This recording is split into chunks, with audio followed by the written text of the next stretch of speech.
Айылдын үстүндөгү адырда мен бала чактан бери билген эки зор терек болоор эле. Бул кош терек азыр да ошол жерде.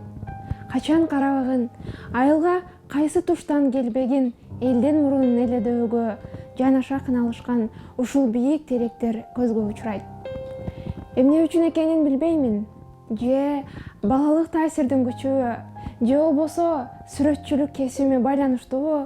Айтор станциядан түшүп, Капчыгайдан чыгып, айылды көздөй бет алганда, адырда баягы кош теректер турат болду экен деп чыдамсыздык менен ошол тарапты акмаалап караймын.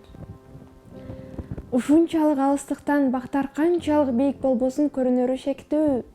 Бирок мен үчүн алардын сөлөкөтү ар качан байкалгандай туюлат.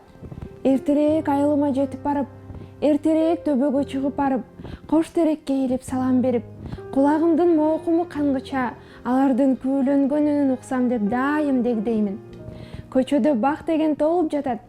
Бирок бул теректердин бир укмуштуу касиети алар бөтөнчө үндүү, тил бүткөндөй жандуу теректер.